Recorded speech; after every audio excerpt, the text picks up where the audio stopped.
بسم اللہ الرحمن الرحیم۔ میت کو تلقین کرنے کا حکم۔ تو میت کو تلقین دو طرح ہے۔ ایک تلقین کی صورت یہ ہے کہ جو آدمی مرنے کے قریب ہو، یعنی اس پہ نزع کی کیفیت ہو، جان کنی کی کیفیت ہو، روح نکلنے کے قریب مراحل میں ہو، تو جو لوگ وہاں پہ موجود ہیں ان کے لیے مستحب ہے کہ وہ اس کو تلقین کریں۔ تلقین کرنے کا مطلب ہے کہ اس کے پاس پہلا کلمہ یا دوسرا کلمہ طیبہ یا کلمہ شہادت کا ورد کریں، لا الہ الا اللہ محمد رسول اللہ۔ یہ اس کو پڑھنے کا نہ کہیں، لیکن اس کے پاس یا آہستہ آہستہ آواز سے ورد کرنا شروع کر دیں تاکہ وہ سنیں اور اس کی زبان پر بھی کلمہ طیبہ جاری ہو جائے۔ یہ ہے قریب الموت آدمی کو تلقین کرنا۔ اس کے لیے نبی پاک صلی اللہ تعالیٰ علیہ وآلہ وسلم کا فرمان علی شان ہے۔ آپ نے فرمایا لقنوا موتاکم لا الہ الا اللہ فانہ لیس مسلم یقولها عند الموت الا انجته من النار، کہ تم اپنے مردوں کو، یعنی وہ لوگ جو قریب الموت ہوں، مرنے کے قریب ہوں، جان کنی کی کیفیت ہو، ان کو تلقین کرو لا الہ الا اللہ کی۔ بے شک کوئی مسلمان ایسا نہیں ہے کہ جو موت کے وقت لا الہ الا اللہ پڑھ لے، مگر یہ کہ یہ کلمہ اس کو دوزخ کی آگ سے نجات دے دیتا ہے، بچا لیتا ہے۔ یعنی ایک دوسری حدیث میں آتا ہے کہ من کان آخر کلامہ لا الہ الا اللہ دخل الجنہ، کہ جس آدمی کا آخری کلام لا الہ الا اللہ ہوا وہ سیدھا جنت میں چلا جائے گا۔ یہ جو حدیث پاک ہے کہ جس میں حضور نے فرمایا کہ اپنے مردوں کو تلقین کرو لا الہ الا اللہ کی، بے شک جو مسلمان آخری وقت میں یہ کہے گا تو یہ کلمہ اس کو دوزخ سے بچا لے گا۔ مسلم شریف کتاب الجنائز حدیث نمبر 916 اور 917 ہے۔ ترمذی شریف 976 نمبر حدیث پاک، اور سنن ابی داؤد حدیث نمبر 3117۔ اور دوسری حدیث پاک جس میں آپ نے فرمایا کہ جس کا آخری کلام لا الہ الا اللہ ہوا وہ سیدھا جنت میں داخل ہوگا کامیاب لوگوں کے ساتھ، تو سنن ابی داؤد حدیث نمبر 3116۔ دوسری چیز ہے کہ کسی آدمی کے مرنے کے بعد، اس کو قبر میں دفن کرنے کے بعد اس کو تلقین کرنا۔ تو کسی بھی آدمی کو مرنے کے بعد اس کو دفن کرنے سے فارغ ہونے کے بعد جب اس پر اوپر قبر کے مٹی ڈال دیں، قبر کو سیدھا کر دیں، تو اس کے بعد اس کو تلقین کرنا یہ بھی بالکل جائز ہے اور اہل سنت کا عقیدہ ہے۔ فقہ حنفی کی ایک مشہور کتاب ہدایہ، اس کی شرح فتح القدیر امام ابن حمام رحمۃ اللہ تعالی علیہ، آپ فتح القدیر میں لکھتے ہیں اما التلقین بعد الموت وهو فی القبر فقیل یفعل لحقیقت ما روینا ونسب الى اہل السنت والجماعة وخلافه الى المعتزلہ ولا شک ان لفظ لا يجوز اخراج عن حقیقته الا بدلیل فیجب تعیینہ۔ فتح القدیر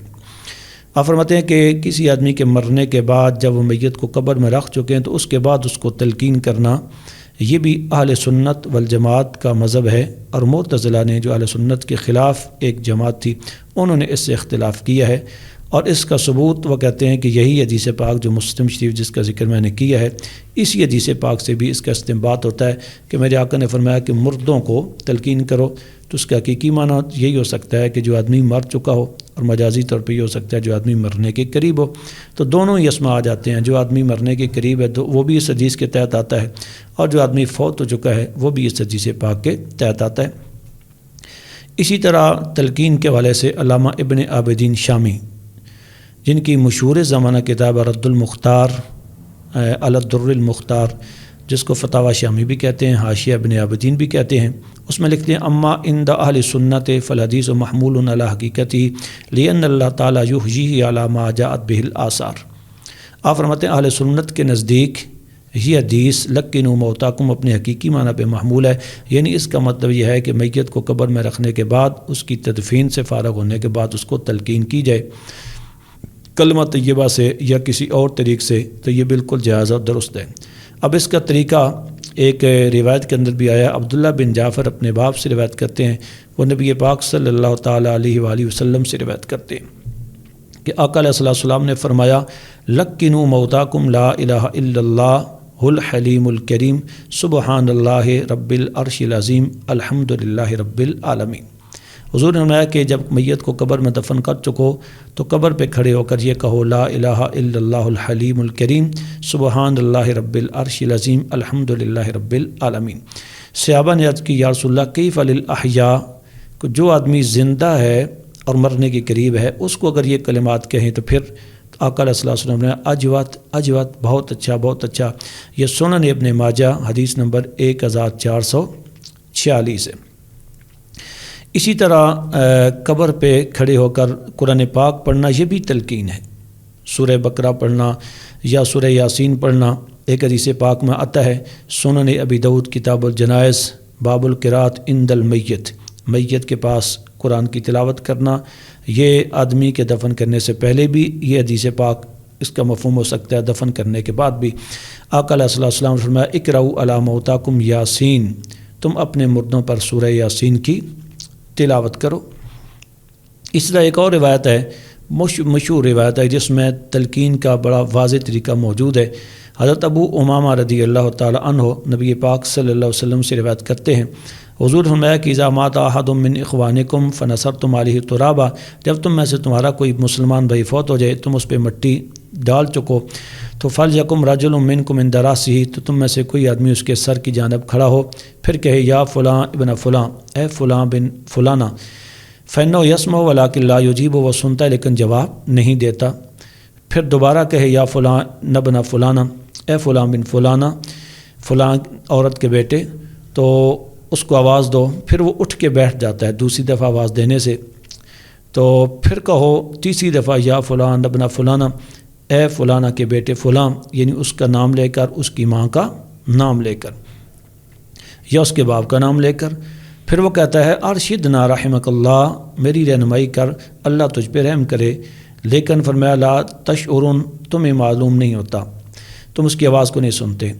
تیسری دفعہ پھر یہ آدمی کہے تلقین کرنے والا اذکر ما خرجت علیہ من الدنیا شہادت اللہ الہ الا اللہ وان محمدا عبدہ ورسولہ وانک رضیت باللہ ربا وبمحمد نبیا وبالاسلام دینا وبالقرآن اماما فانہ فاذا فعل ذلک اخذ منکر ونکیر احدہما بید صاحبہ ویقول اخرج بنا من عند ھذا ما نصنع به فقد لقن حجتہ ولکن اللہ لقن حجتہ دونہما قال رجل یا رسول اللہ فإن لم أعرف أمه قال انسب إلى حوا۔ تو جب وہ یہ کلمات کہے کہ اذکر یا فلاں ما خرجت علیہ من الدنیا شہادت اللہ الہ الا اللہ وان محمدا عبدہ ورسولہ وانک رضیت باللہ ربا وبمحمد نبیا وبالاسلام دینا وبالقرآن اماما، تو منکر نکیر ایک دوسرے کا ہاتھ پکڑتے ہیں، کہتے ہیں چلو یہاں سے، اب اس سے کیا سوالات پوچھنے ہیں، اس کو تو سارے سوالات کے جوابات دے دیے گئے ہیں۔ اگر کسی آدمی کو یہ عربی میں کلمات نہیں آتے تو اردو میں بھی کہہ دے اے فلاں بن فلاں، یاد کر کہ دنیا میں جو تو عقیدہ رکھتا تھا وہی عقیدہ، وہ یہ کہ اللہ کے سوا کوئی معبود نہیں، اور بے شک محمد صلی اللہ علیہ وسلم اللہ کے بندے اور اس کے رسول ہیں، اور بے شک کہ تو اللہ کے رب ہونے پہ راضی تھا، محمد صلی اللہ علیہ وسلم کے نبی ہونے پر، اسلام کے دین ہونے پر، اور قرآن کے امام ہونے پہ راضی تھا۔ صحابہ نے عرض کی یا رسول اللہ اگر اس کی ماں کا علم نہ ہو تو فرمایا کہ تم یہ کہہ دو اے فلاں حضرت حوا کے بیٹے، اپنی پہلی ماں حضرت حوا کی طرف منسوب کر دو۔ یہ حدیث پاک المعجم الکبیر امام طبرانی کی حدیث نمبر 7979 ہے، اور اس طرح مجموع الزوائد کے اندر بھی یہ روایت موجود ہے، اور اس میں واضح طور پر تلقین کا حکم موجود ہے۔ تو اگر کوئی آدمی اور کچھ بھی نہیں کر سکتا تو کلمہ طیبہ ہی یا اذان ہی اسی کی روشنی میں وہ قبر پہ کھڑے ہو کر کہہ دے، تو اس کے اندر بھی شہادتین موجود ہیں، اللہ کی وحدانیت کا ذکر بھی ہے، حضور کی رسالت کا ذکر بھی موجود ہے۔ تو اذان سے ایک تو میت کا خوف کا بھی ازالہ ہوگا، وحشت بھی قبر کی دور ہوگی، دوسرا یہ ہے کہ اس کو جو سوالات پوچھے جانے ہیں ان کے جوابات بھی اذان کے اندر موجود ہیں، تو اذان دے کر بھی تلقین کی جا سکتی ہے۔ وما علیہ الا البلاغ المبین۔